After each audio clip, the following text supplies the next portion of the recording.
Flávio Bolsonaro, senador pelo PL e pré-candidato à presidência, está se preparando para uma série de compromissos internacionais logo depois da virada do ano. Em janeiro, ele planeja passar por países da América do Sul, depois Europa e também pelos Estados Unidos, onde deve se reunir com autoridades em busca de apoio à candidatura. A primeira parada será na Argentina, governada por Javier Milei. A ideia é garantir o endosso de líderes estrangeiros para um projeto que defende a anistia a envolvidos nos atos de 8 de janeiro, incluindo quem? O pai dele, Jair Messias Bolsonaro.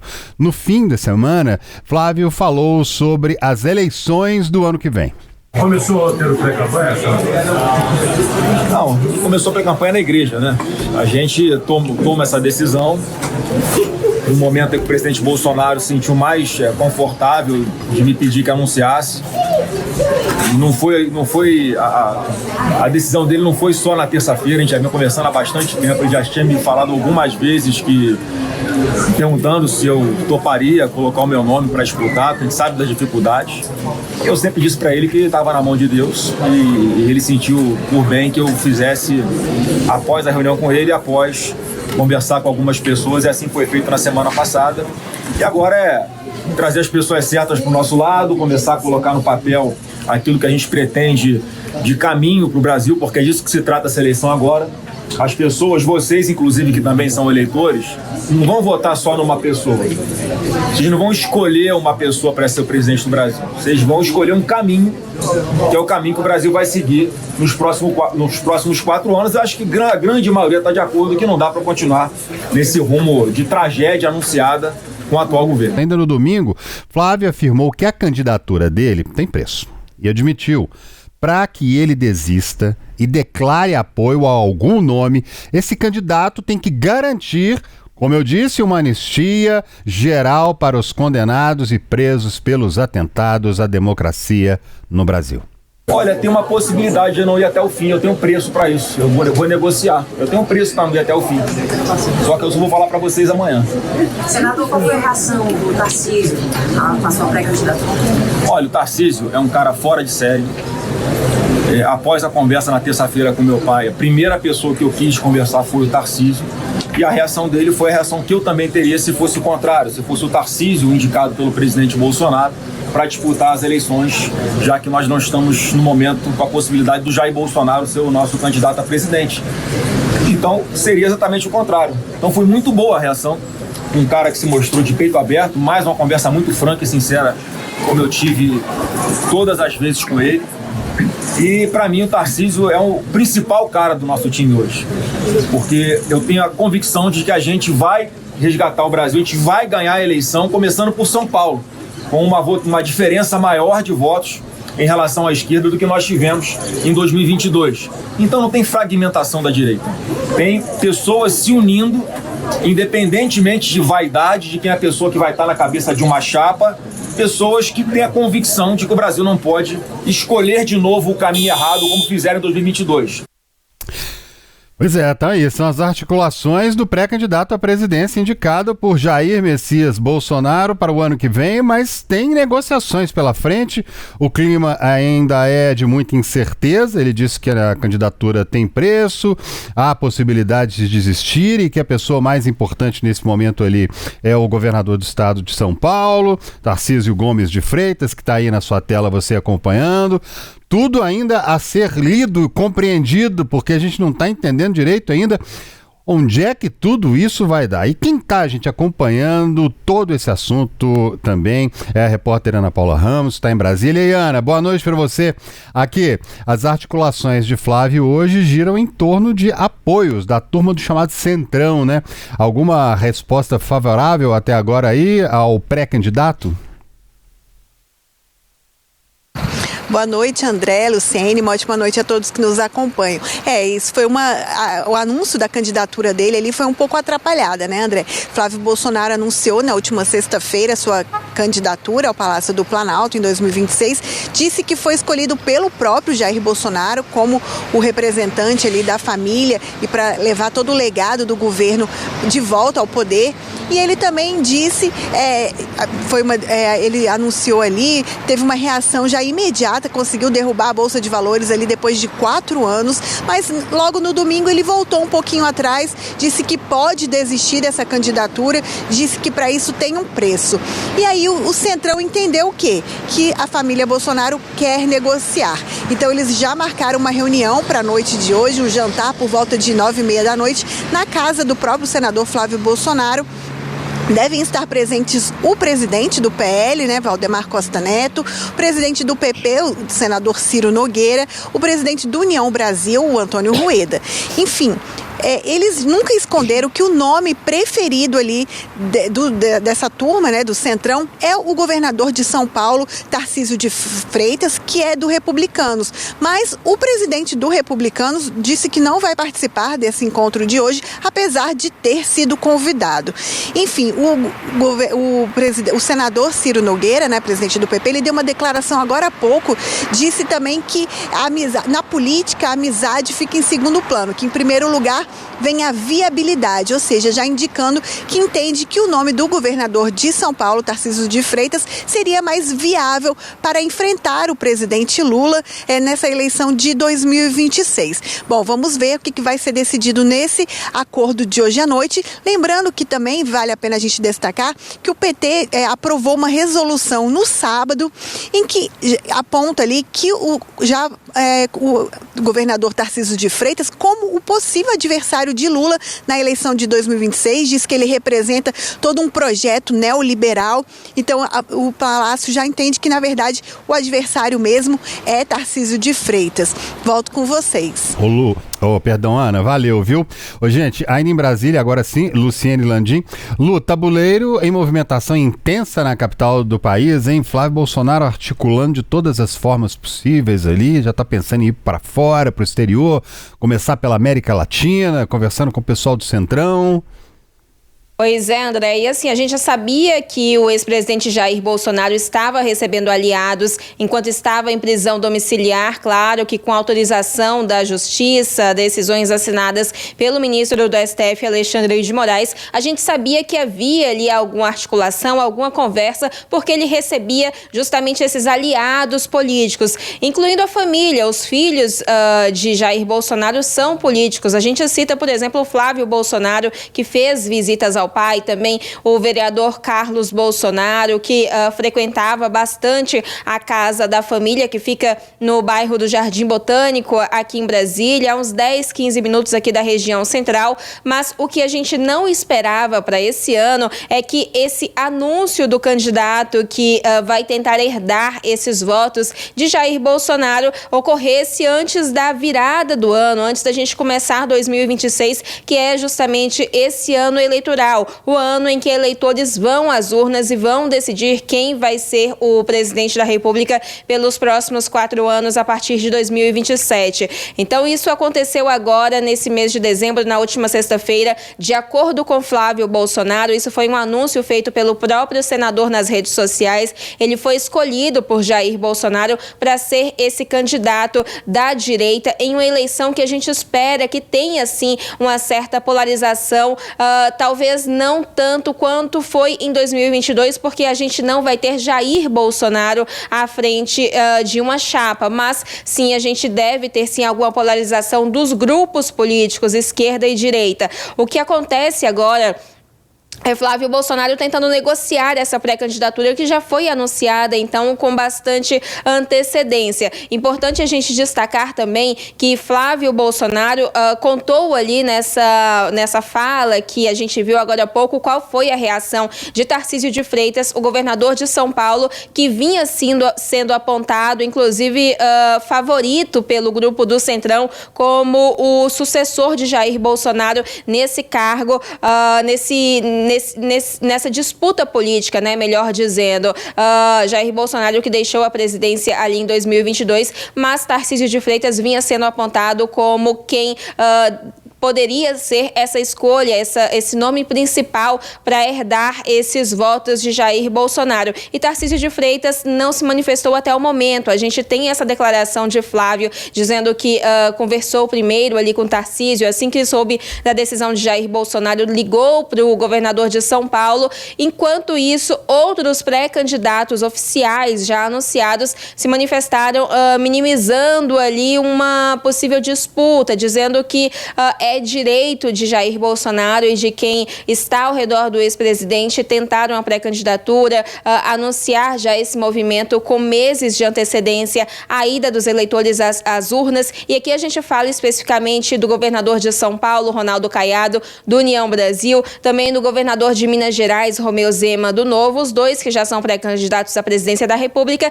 e que tentam aí, de alguma forma, atrair esses votos de eleitores da direita que até então não tinham um sobrenome Bolsonaro para pensar em votar em outubro do ano que vem. A gente tem, então, a pré-candidatura de Flávio Bolsonaro colocado nesses termos, mas lembrando também que ele já abriu uma negociação, né, dizendo aí que por alguma articulação ele pode repensar, pode pensar em apoiar algum nome. Tudo isso ainda vai ser alvo de muita discussão, lembrando que qualquer mudança também ainda é muito viável pelo tempo que a gente tem até a eleição. Então, a articulação que começa agora e ainda tem muito a desenrolar. Claro que Flávio pode sim ser pré-candidato à presidência em outubro do ano que vem, mas é uma articulação que ainda tem muito a acontecer, muitos debates vão ser feitos, inclusive fora dos holofotes, por trás das câmeras,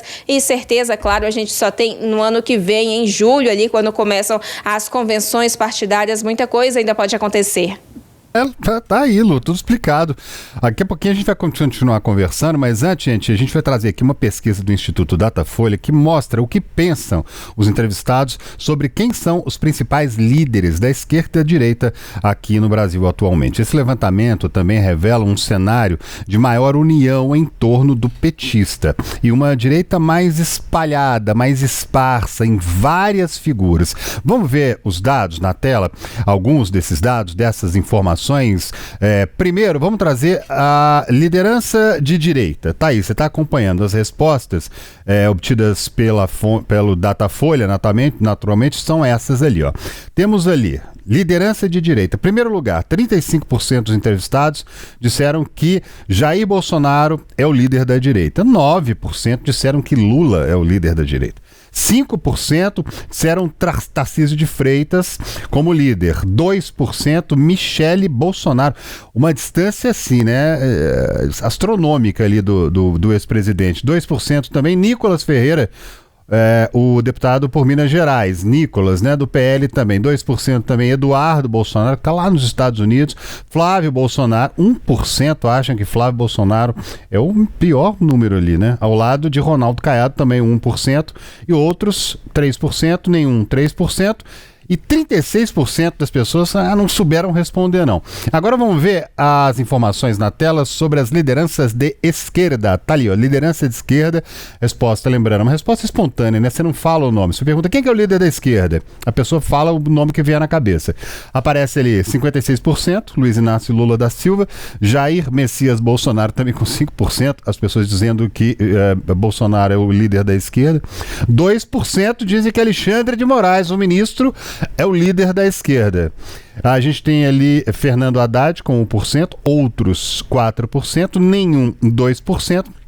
E ali, 30% das pessoas entrevistadas pelo Instituto Datafolha não souberam responder a essa pergunta feita ao pessoal ali em forma de porcentagem. Agora, para a gente falar sobre todo esse panorama, a gente convidou o professor de Ciências Sociais da Universidade Federal de Uberlândia, que é o Moacir de Freitas Júnior, mais uma vez. Muitíssimo obrigado por aceitar novamente o nosso convite aqui, professor. Boa noite. Ô André, boa noite. Uma satisfação para mim estar aqui com vocês. Tamo junto, vamos lá. Então vamos começar aqui, né? Para começar, Gostaria que o senhor fizesse aí, né, uma análise desse quadro atual envolvendo uma candidatura com preço. Essa eu nunca tinha ouvido, foi a primeira vez. Candidatura com preço do senador Flávio Bolsonaro, né? E o preço é a anistia ampla, geral e restrita, que envolve o pai dele, envolve todas aquelas pessoas que foram condenadas lá pelos atos antidemocráticos, especificamente de 8 de janeiro, e toda a trama golpista também. Só o ex-presidente, 27 anos e 3 meses de prisão, né, professor? Como é que o senhor viu isso tudo? Esse fim de semana tacaram tudo no liquidificador ali, né? Pois é, tá cada vez mais difícil, né, você fazer análise política no Brasil, porque as coisas estão se alterando numa velocidade muito grande.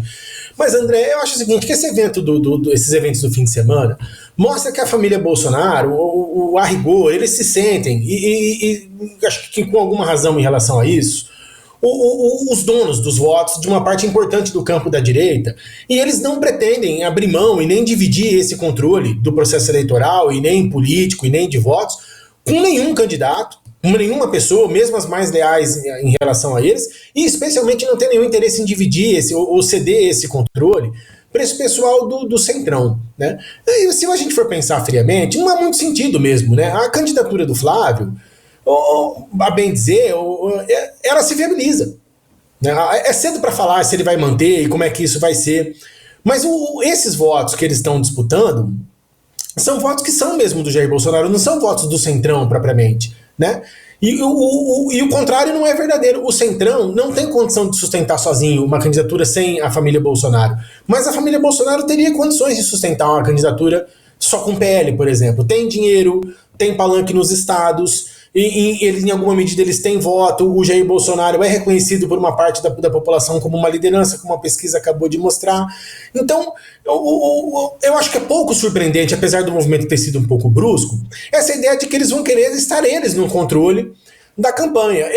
Me parece que era mais errado a gente pensar que eles iam ceder esse espaço para o Centrão para depois nunca mais pegar de volta, porque se o Centrão consegue eleger um presidente deles, você imagina, eles já têm o controle do Congresso, vão ter o controle do Executivo também, por que eles vão ceder espaço para a família Bolsonaro ou para quem quer que seja? Eles não farão isso jamais. E os bolsonaros conhecem bem esse jogo do Centrão, portanto não vão querer abrir mão, né, de estarem eles no controle, na medida em que eles sentem que o reconhecimento da parcela de direita da população é em relação ao Jair Bolsonaro, não é em relação ao Centrão.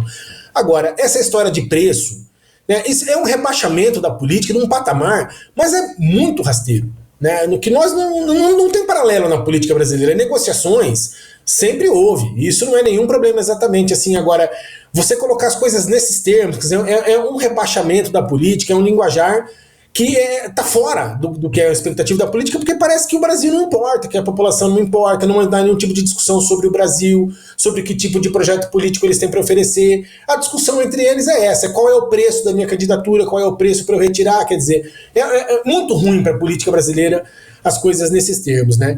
E, enfim, por fim, sobre essa primeira pergunta, acho que tem um problema também que a família Bolsonaro está colocando para o Centrão, e que o Centrão, não sei como que eles vão reagir em relação a esse, que é o seguinte: o preço da anistia é reabilitar o Jair Bolsonaro. Uma vez o Jair Bolsonaro reabilitado, ele retoma a liderança política e a dianteira política imediatamente, e vai passar por cima de qualquer candidato da direita que tiver lá, mesmo se o candidato da direita eventualmente se eleger.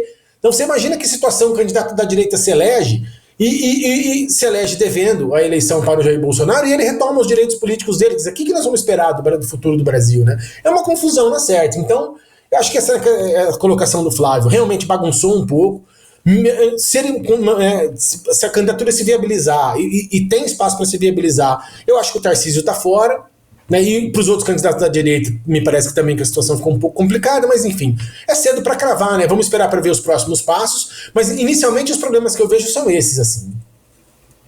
Olá, professor Moacir, boa noite. Eu queria aprofundar um pouco sobre o que o senhor acabou de falar, né? A gente tem uma questão de preço nessa pré-candidatura de Flávio Bolsonaro, dando a entender aí que há um espaço para uma negociação, para que outros grupos entrem nessa articulação e discutam, né, o que vai acontecer daqui para frente, até que essas chapas sejam confirmadas lá na frente. Mas, na avaliação do senhor, se a chapa que for às urnas, que disputar esse cargo à frente do Palácio do Planalto, cargo de presidente e de vice, se não tiver o sobrenome Bolsonaro nessa articulação que vai ser feita a partir de agora, o senhor vê alguma chance de vitória da direita sobre, por exemplo, uma eventual nova candidatura do presidente Lula, que é esse nome da esquerda, ou, como o senhor começou a explicar, né, não tem uma viabilidade eleitoral para isso?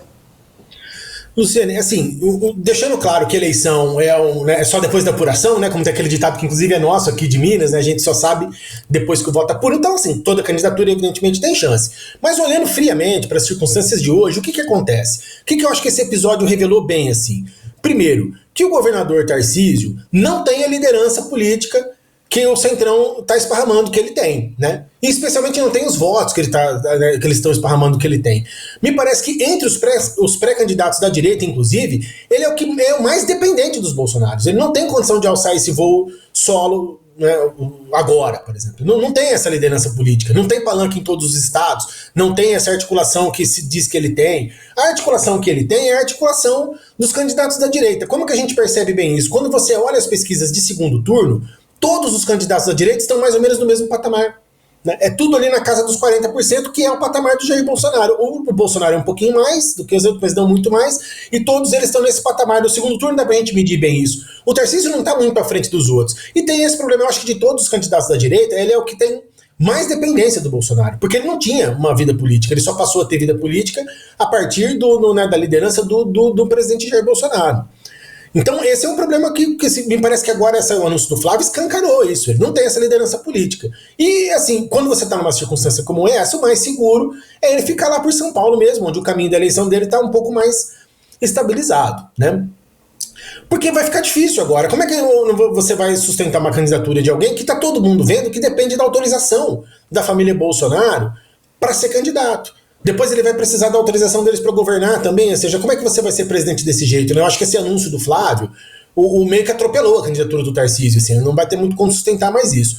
Para os demais candidatos da direita, eu acho que a circunstância de hoje já não muda muito, né? O Caiado muito bem pode ser candidato, ele já está na reta final da carreira, não tem mais muito a perder com a candidatura, mas não sei se ele tem tração suficiente para manter a candidatura até o final, com chance de vitória, acho muito difícil. É o mesmo caso do governador Romeu Zema. Aqui em Minas ele vai bem. Eu vi recentemente uma pesquisa onde aqui em Minas ele aparecia acho que em segundo ou em terceiro, mas fora daqui a articulação é muito mais difícil. Me parece que é mais seguro para ele também garantir o mandato de senador. Então eles vão fazer esses cálculos todos. O PSD, eu acho que pode ser que tenha um candidato, porque, né, tanto o Ratinho Júnior quanto o Eduardo Leite não tem nada a perder em sendo candidatos, pensando na eleição de 2030. Agora, sem o Jair Bolsonaro, eu acho muito difícil que uma candidatura da direita se sustente. Né? E aí é esse problema, porque a família Bolsonaro pensa da mesma forma, sabe? Quem tem os votos somos nós, o candidato seremos nós, seja quem for, o Flávio, o Eduardo, a Michelle, tanto faz. Não tem nenhuma razão para eles cederem esse espaço político pro Centrão, porque uma vez cedido o espaço, você não pega de novo, né? Não pega de volta, e eles sentem isso. Né? É o mesmo problema da anistia, depois a gente pode falar um pouco mais sobre isso, mas se o preço for anistia, eu acho que o Centrão não vai pagar não, mas vamos ver. Então, ótimo. Então, vou aproveitar para chamar aqui, professor, a nossa enquete de hoje. Anistia deve ser condição para Flávio Bolsonaro apoiar outro candidato? A pergunta é essa. A anistia deve ser condição para Flávio Bolsonaro apoiar outro candidato? Opções. Sim, é legítimo. 68% das pessoas que estão participando com a gente aqui estão dizendo que sim, professor. Olha que não, isso é inaceitável. 24% estão dizendo que não. Aí... outros 9% estão dizendo, depende das negociações. Vamos lá. O que o senhor pensa dessa possibilidade de anistia? Eval? Tudo bem, eu deixo de ser candidato, apoio alguém, mas tem que bater o carimbo aqui, tem que assinar embaixo, vai liberar meu pai, vai liberar todo mundo ali que foi condenado. Olha, André, assim, é muito difícil você fazer uma análise dessa sem né, transparecer um pouquinho de opinião, assim. Agora, assim, eu, enquanto cidadão, eu acho isso o fim do mundo, assim. É um rebaixamento da política, do que é um projeto presidencial, do que se espera para o futuro do Brasil, que é jamais visto, assim. É como se o povo não existisse, o Brasil não existisse, a política não existisse. O que existe é o meu interesse e como que eu negocio o meu interesse a qualquer custo.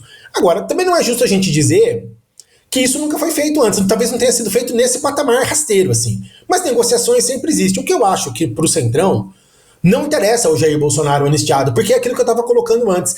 Ele anistiado, não tem Centrão. tem Jair Bolsonaro, né? O que vai acontecer é a mágica da saúde. Ele vai ser anistiado em janeiro, em fevereiro ele vai estar apto a disputar a eleição, ele vai ficar ótimo de saúde, vai disputar e não tem, aí a realidade vai se impor. Ele é o candidato que mais tem condição de aglutinar a direita, o que mais conversa com o povo. Não tem nenhum político do Centrão que chegue perto da influência que o Bolsonaro tem, né, com a parcela que gosta dele da população, e mesmo das que não gostam muito, de modo que o que interessa para o Centrão é o Bolsonaro ficar preso mesmo.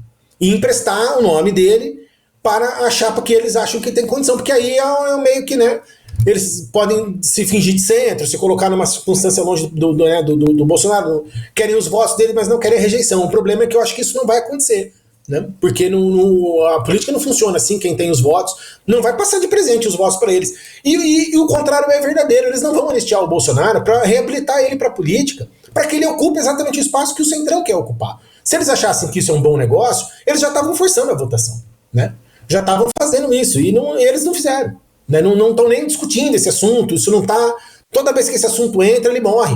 Não, agora essa semana vai votar e não vota. Não, agora vai ter a dosimetria e não teve. Então, não é verdade que eles estão com essa condição, nem que eles estão com essa vontade. E me parece que o problema fundamental deles é esse, porque para eles não interessa isso. Interessaria ficar com o espaço do Bolsonaro sem a rejeição dele, sem ter o nome dele na chapa. Mas isso a família Bolsonaro não vai aceitar. Tanto que já lançou o Flávio para fechar essa lacuna e forçar uma discussão na qual, na expectativa deles, vai haver algum tipo de anistia, mas eu tô achando que não vai. Porque se houver, é o Bolsonaro na urna que vai ter de qualquer jeito. Eles não vão abrir mão disso.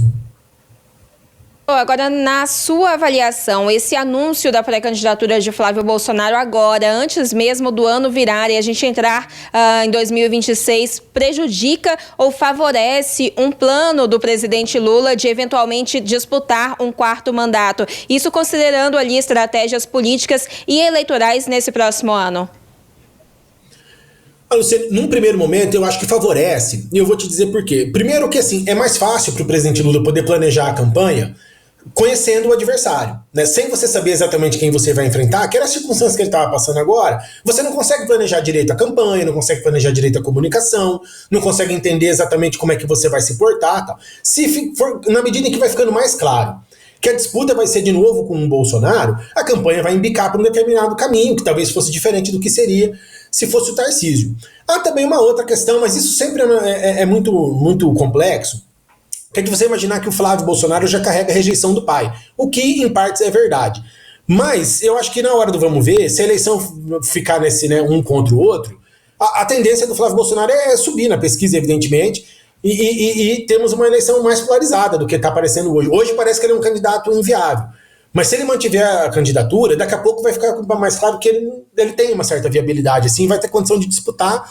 E para eles, ainda que eventualmente eles percam a eleição, não é mau negócio se manter em evidência, não é mau negócio você terminar uma eleição desse tamanho em segundo, você poder se projetar para a próxima, enfim, tem muita coisa em jogo aí que compensaria. Então, eu acho que para o presidente Lula é melhor conhecer o adversário, e se puder polarizar mais, é melhor no sentido de que você vai, né, consegue mobilizar para além do eleitorado do Lula. Ele já tem uma parcela de votos dele, tem uma parcela do eleitorado que não vai votar no presidente Lula de jeito nenhum, não importa o que ele tenha para entregar de resultados, que é a parcela que vota no Jair Bolsonaro.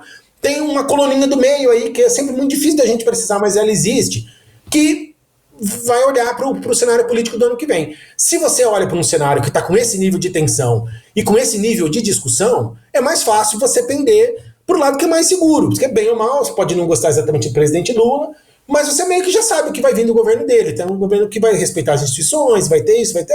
As pessoas já meio que conhecem o Lula, já é a 6ª eleição que ele vai disputar, enfim. Então, considerando tudo isso em que ele ainda vai disputar a reeleição, eu acho que facilita um pouco o caminho para ele, né? Mas é difícil cravar isso, assim, se facilita mesmo. A eleição é muito complicada, né? Ainda mais com a internet agora, né, professor? Quer dizer, uma pessoa pode surgir de nada, pode aparecer um candidato aí que a gente nunca ouviu falar, de repente, do dia pra noite, tá lá com 1 milhão, 2 milhões de views e likes, de repente, quem é essa pessoa? Não sei. A gente teve, me lembro, em outras épocas, lá em São Paulo, por exemplo, o Celso Pitta, ninguém nunca tinha ouvido falar em Celso Pitta, Isso antes da internet ser essa coisa que é, porque hoje em dia tudo pode acontecer. A tendência é essa. Mas antes da gente continuar para a próxima pergunta, eu vou pedir para colocar uma artezinha que a gente fez com uma nota do Valdemar da Costa Neto, né, o presidente do PL, na semana passada, quando o Flávio Bolsonaro anunciou a candidatura depois de ouvir do pai dele que ele seria o candidato. Tá lá, nota oficial. Como presidente do PL, informa que o senador Flávio Bolsonaro é o nome indicado por Jair Bolsonaro para representar o partido na disputa presidencial. Flávio me disse que o nosso capitão confirmou sua candidatura, sua pré-candidatura. Então, se o Bolsonaro falou, tá falado. Seguiremos juntos trabalhando com responsabilidade e compromisso com o Brasil, assinado lá embaixo, Valdemar da Costa Neto, presidente nacional do Partido Liberal. Agora, professor, imaginando o seguinte, com essa do Flávio, né, falando, meu pai falou que eu sou candidato, mas minha candidatura tem preço. E o Valdemar fala, não, estamos com o Bolsonaro, isso aí. E não é um tropeço isso tudo? Se daqui a pouco o Flávio disser, não, tudo bem, vamos apoiar o Tarcísio, que ele disse que é o principal nome, naquela mesma entrevista, ele falou, não, porque o Tarcísio é o principal nome da gente. Não há um perigo dessa ideia toda capotar no primeiro mês do ano, daqui a pouco, não? Eu acho que sim. Eu acho que eles estão jogando tudo, né? Então, como diz aquele pessoal que joga baralho, né? Tá apostando todas as fichas, porque o que mais que restou para a família Bolsonaro? Eles estavam com uma expectativa de que não seriam condenados, foram condenados. Estava com uma expectativa de que ia haver anistia, até agora, nem sinal de que houve anistia. Estava com uma expectativa de que o presidente Jair Bolsonaro ia poder cumprir a pena em casa, tal. Nesse primeiro momento, não está acontecendo. A família está desagregando, um parente está indo para um lado, o outro está indo para o outro, o plano deles de todo mundo se eleger senador está ficando cada vez mais complicado, enfim. Eu acho que eles estão sentindo que estão perdendo um pouco o controle, e aí resolveram jogar tudo, né, apostar todas as fichas para tentar retomar um pouco o controle daquilo que eles já não têm exatamente o controle. A questão é que o outro lado dessa história, que é o Centrão, também não tem todo o controle. Então está um jogo complicado para eles todos, porque um não tem o voto, e o outro não tem as estruturas que sejam, né, capazes de poder manter isso tudo em pé e tal. O Centrão não tem um nome. Né, o nome que eles têm são os nomes que entraram para a política, com exceção do Caiado, verdade seja dita, pela mão do Jair Bolsonaro. Então, eles estão nessa encruzilhada. Assim, agora, é claro que esse movimento que eles fizeram é um movimento muito arriscado, porque o desgasta, né? Cada vez que você tem que tomar uma decisão e voltar atrás, você está queimando capital político. Você vê, em um fim de semana, a bem da verdade, eles queimaram a candidatura do Tarcísio, que agora, como é que você vai fazer para se apresentar como candidato agora? É inevitável que ele apareça como candidato como alguém abençoado pelo Bolsonaro. Quer dizer, uma coisa é você ter o apoio do Bolsonaro, outra coisa é ele dar uma ordem para você ser o candidato. Isso dificulta muito o teu caminho, porque os seus adversários vão apontar isso a campanha toda. Tipo, você não tem autonomia, não pode ser presidente do Brasil, porque você não tem. Não é tudo que você vai fazer, você tem que pedir autorização do outro, tal. O PT passou um pouco por isso quando o Haddad era candidato, porque tinha que ficar, né, toda hora tem que fazer menção ao Lula. Isso sempre é um problema, assim. Né? E era menos a relação de gravidade entre eles. Agora é muito mais grave, porque tá todo mundo vendo que se trata disso, que o candidato, né, do governador de São Paulo não tem condição sozinho de bancar. Tal. Então eu acho que o que a família Bolsonaro fez foi fechar a porta da direita, porque eles têm uma ótica da política que é muito a partir deles próprios. Então, para eles, tanto faz ganhar ou perder agora, porque como eles estão sem condição de ganhar mesmo, é melhor poder manter o espaço político deles, que não é pequeno, né? Com a candidatura vai ficar ainda, né, talvez até cresça um pouquinho ou se mantenha, para eles poderem continuar em evidência, e aí, não, né, a partir de 2027, retomar toda essa ladainha, para ver se tem anistia, se isso, se aquilo, porque aí a política muda, né? A gente não sabe qual vai ser a composição do Congresso, como é que as forças vão se rearticular, e tem muita coisa pela frente. Então, como eles pensam a política a partir da ótica deles próprios, me parece que para eles é um jogo arriscadíssimo, mas que talvez traga algum benefício. Assim, agora, você tem toda a razão quando pensa que isso pode dar absolutamente tudo errado, e aí levar a direita toda junta com eles, porque nessa bagunça aí é difícil você manter candidatura, né?